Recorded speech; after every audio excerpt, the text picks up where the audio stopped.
Guys, we're kicking things off here with Lurk Patrol and make 7 up yours. So I hope you're all excited because we saw Lurk Patrol the previous day and they were looking pretty good. We'll see how they do this time around against Make 7 Up Yours. We have not gotten a chance to watch them or cast them on this channel, so hopefully you're all excited as well.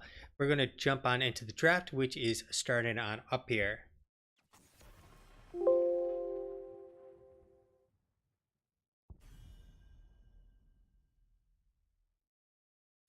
Now, we're going to see a Malfurion ban, starting things off immediately by Make 7 Up Yours.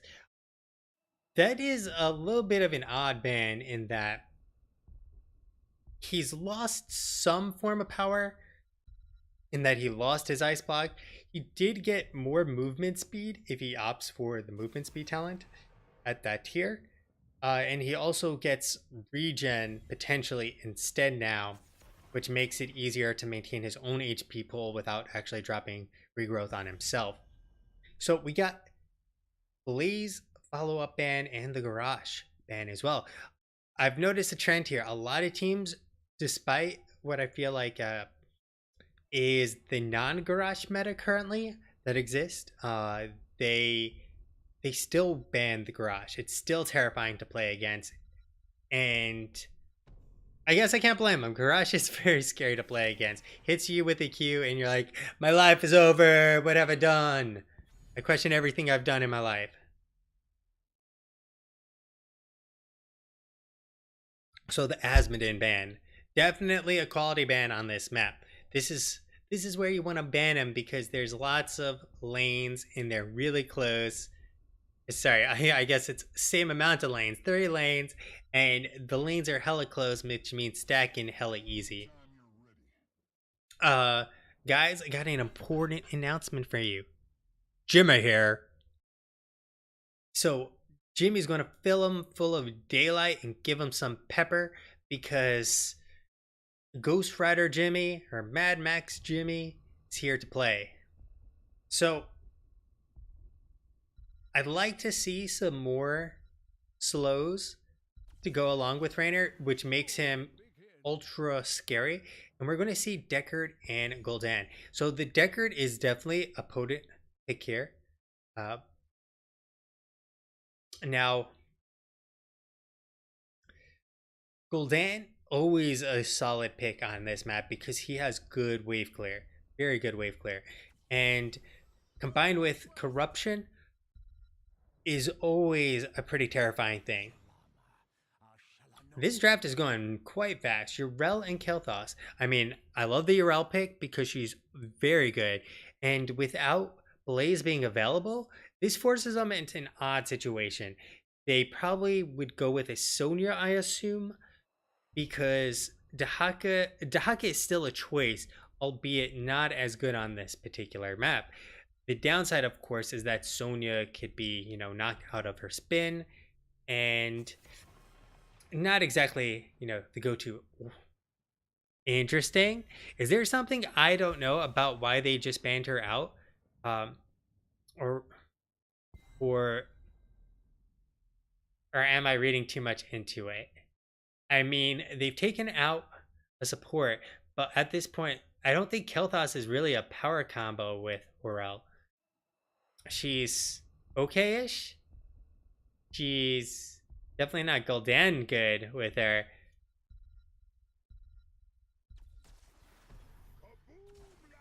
But we're going to get Muradin and Johanna.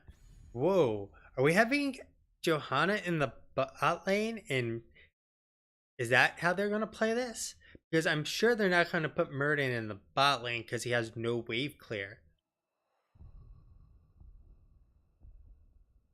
If they're doing that, that's kind of wild. Johanna in the bot lane. Because they want the blind, but they didn't know who else to pick? I really don't know. So, Medic and Anub are coming on out. So, I really like this so far. They have no way to get to Medic without a Haymaker. And between Anub and Yrel, they should be able to protect her from Muradin's dive. Like as soon as you see Muradin leap on in towards the medic, you just either burrow into him or stun him. And finally, we're going to get the Jaina. We have a double mage comp from Lurk Patrol. This is kind of wild. I mean, you don't tend to see double mages, and they have double true tanks, not like double bruisers, double true tanks. So based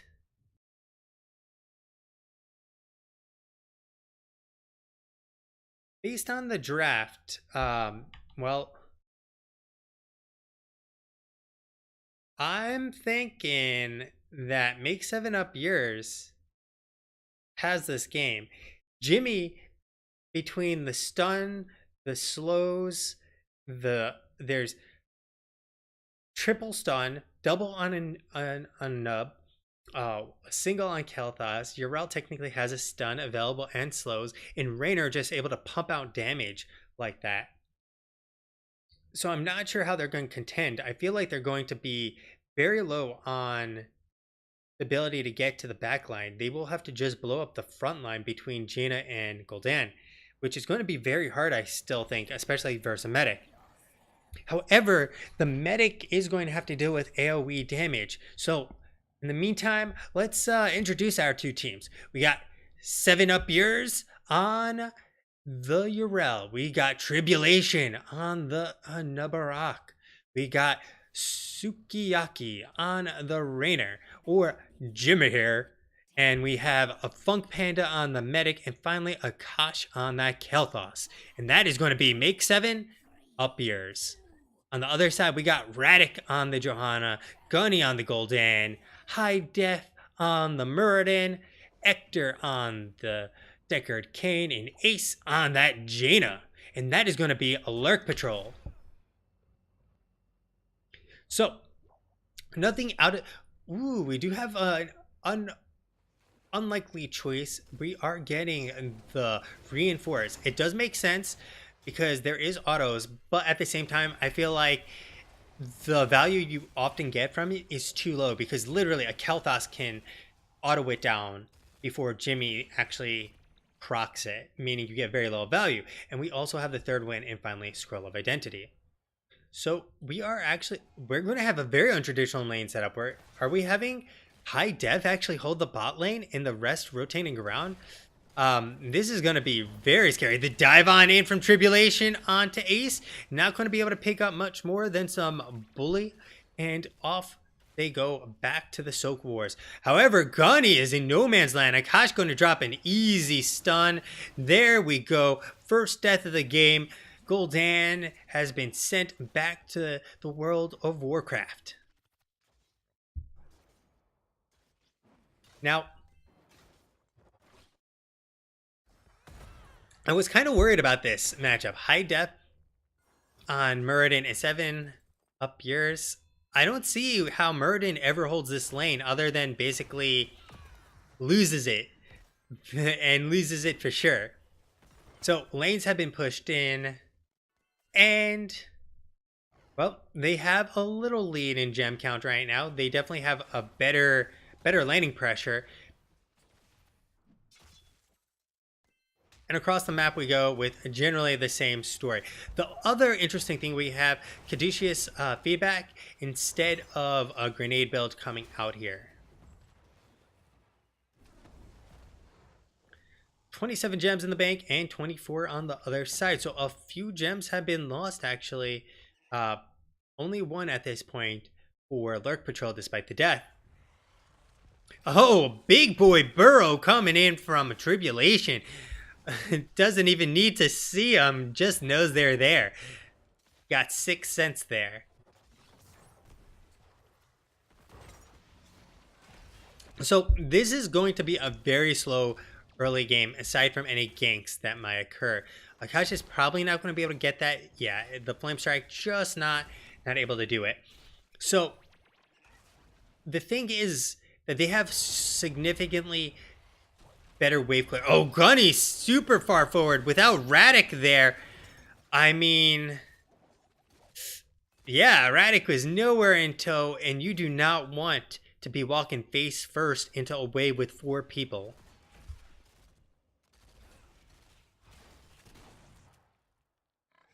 Now, Jimmy did pick up veteran marksman here, which is interesting. They actually didn't go for the extra damage, the 25% extra damage. I'm surprised by that. So you take what you can get here, I suppose. And they got themselves enough for the first turn in versus Lurk Patrol, who is still down 5. And this should be the first Web Weavers of the game, with Make 7 up yours looking pretty solid right now.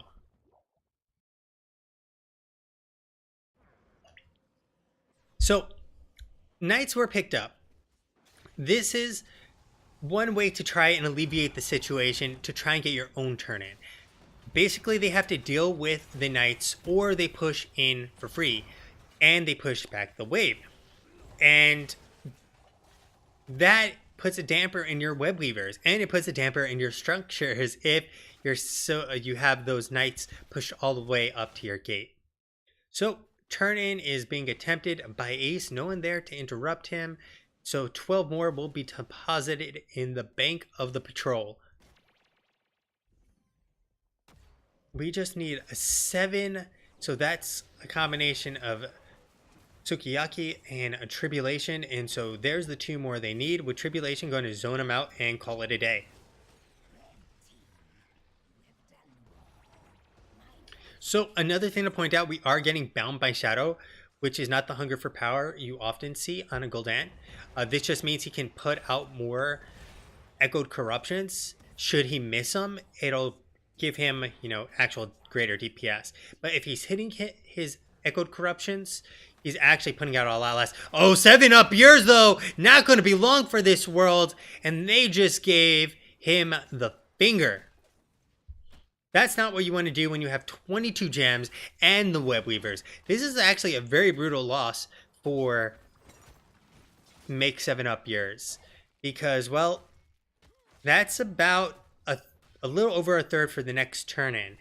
And that was the majority of the gems he had for said turn in, and they've given it up. So they're going to have to make it up by getting as much value as possible. They don't get anything out of the bot lane. They get the mid well and the mid towers, but they don't get anything out of the top other than the gate. So 7 up yours playing a little too far forward and paying the price there from the double rotation from Lurk Patrol, which was very nicely done from him to identify the opportunity to get a kill and really deny them of a ton of gems. In the meantime, they're playing some goaltending right now and going to keep them from trying to turn these gems in. They are going to hit 10 first if everything keeps up, but it's not going to be too big. A Tribulation coming into the backside. A nice stun onto high depth to keep him from leaping very far, and he's not going to be going very much further at all at this point. So they have tended to the gems very successfully. Tribulation coming on in for Ace. Sukiyaki coming in too now, dropping the damage, peppering Ace, but Radic coming on in, providing the peel and saving the day. At this point, like I said, 10's about to come online, and they're going to have to wait just a little bit more before they can try to turn in once again on Lurk Patrol. Now, they can start depositing their own gems and getting their gems safely in that bank and working towards getting their second turn-in, which a back-to-back turn-in is much nicer than kind of trading back and forth. 7 up here is very far forward, but this time around actually has a significant amount of team presence with him. Grenade coming on out will interrupt, and they now have vision. There goes Make 7 up yours onto Ride the Burrow. The Iron Skin has been used, and stuns are not going to hit anyone. Sukiyaki getting the stim going on in and filling them full of daylight. There he goes. Now this will be enough to keep them from pushing forward, but that's not going to be enough to let them get their own turn in. This game has been pretty clean overall by both teams. Now, Radek still trying to turn in. 7-up yours, taking a look, and we'll see exactly where he is. Not going to really do much. Not going to even try to stun him because Radek will just pop that Iron Skin. But 15 more deposited, and they're well on their way of actually getting the turn in before Lurk Patrol. All they need is another 7 gems. And Radek just getting interrupted from Turbulation, makes 7-up yours all alone, and High Def trying to do it. 7-up yours just dodging the stun, should be able to interrupt here right now, and so it's an awkward situation with a 3v3, Kel'Thas trying to clear, and a 2v1 in the meantime. But 7-up yours is your rel and should be perfectly fine. Does also have the Ardent Defender available should she need it. And Anub does have the beetles, which are very annoying. Oh, in the meantime, however, Sukiyaki very far forward, but it's Medic, and there's the root, the Ring of Frost coming on out. He will be stuck in it. The blizzard damage, the damage is real, and it is the death of good old Jimmy. Tribulation stuck in there between a rock and a hard place. The Lornado sending him on back, and 2 members of Make 7-up yours have gone down, and now the Web Weavers are in tow for actually Make 7-up yours.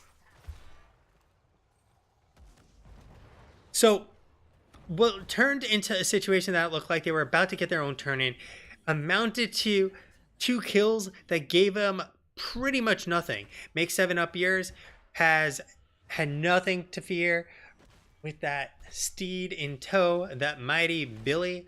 And so they get the Web Weavers, but they did lose 2 and who are now coming on back in, which is giving them a lot of time to free clear this. So bottom Web Weaver still up, still getting some towers.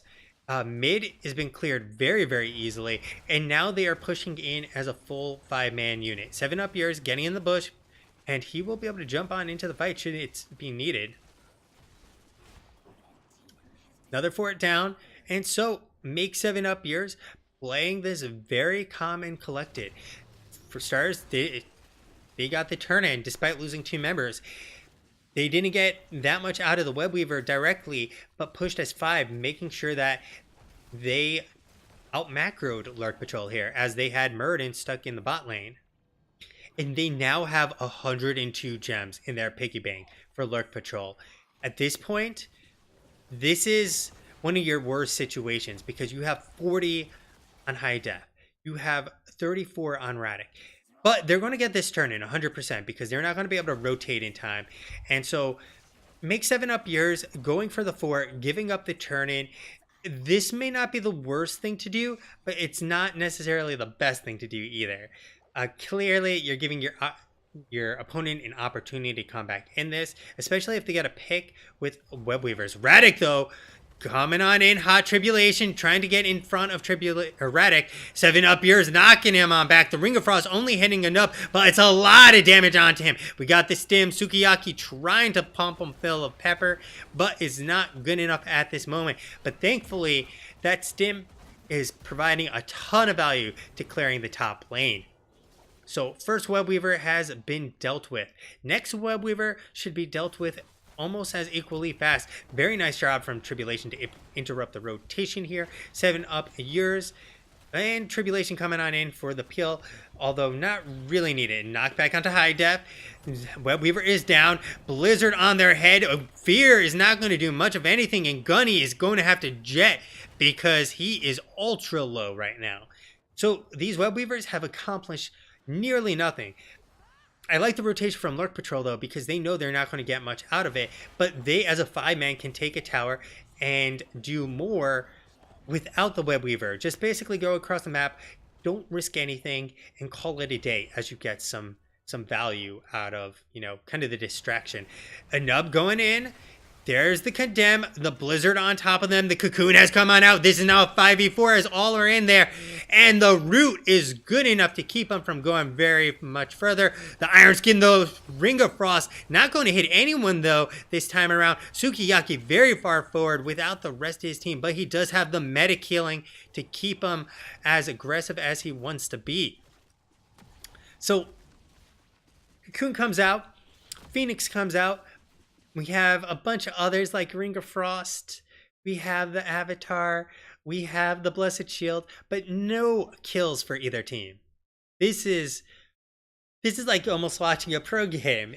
3 kills, 2 kills, people just not dying, lots of heroics being used on both sides. This is something for people to take notes on how to execute a game, be in team fights, and still not die. I suppose it helps when you have both a Muradin and a Johanna, which is very hard to kill composition. There they come, Sukiyaki looking, and nothing. 16s have been picked up. Lurk Patrol knows that they can't fight and turn in. And so at this point, it's full on defense of the gems. The name of the game is Gem Defense, and Make 7 Up Yours has all the cards in their hand with that extra talent. So let's take a quick look at some of the damage numbers. We're going to have 90k, 25k, 10, 12, and 6. On the other side, 21k, 27k. And we have 30k and 37k healing. Not including the 11k that we get from Urel's built-in kit. So they're going to push on in, probably the most important lane, the boss lane. And a lot of damage from Gul'dan onto Sukiyaki and 7 Up Yours. So with the Wave Weavers coming and the Phoenix being dropped, it'll help zone them quite a bit. Allure Natal going to be coming on out. We do have Ardent Defender available. The Ring of Frost and the Horrified Cocoon being used. Tribulation, he's still standing. The heals are real and keeping him up. In the meantime, Sukiyaki just making himself a nice, beautiful, rare steak out of Johanna. Perfect amount of peppering has been applied, and that will be the first death. We got the Ardent Defender coming on out, going to keep 7 Up Yours, and the old man has been put down like a rabid dog. So the keep is going to be going down here. This could potentially even be game. They have 30 seconds basically without Decker Kane, which means no healing. All the damage counts, and they are going for it at this moment. All of their damage is being focused. 7 Up Yours trying his best to keep them zoned. Tribulation on the core. Sukiyaki on the core. He needs to actually walk up. Potentially, there we go. He's walked on the other side. Funk Panda going to be going down. Ace, however, on that Jaina will be going down. 7 Up Yours still stands. Sukiyaki trying his best to just stutter around, and it won't matter for Lurk Patrol. The Johanna stake into the Deckard Pate was enough to end the game there.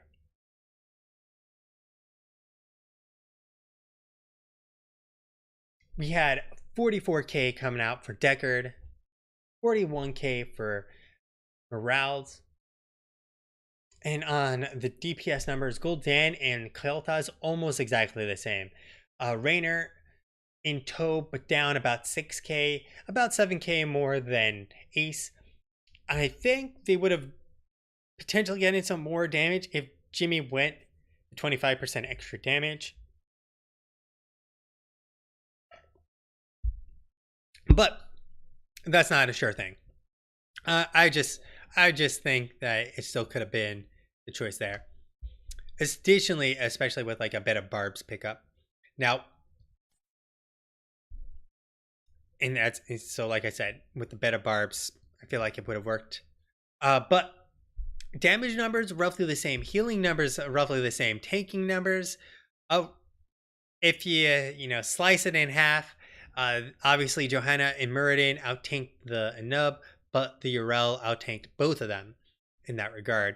So nicely done from Make 7 Up Yours, and we will be right back for game number 2. So sit on tight while we get those replays going hot off the presses.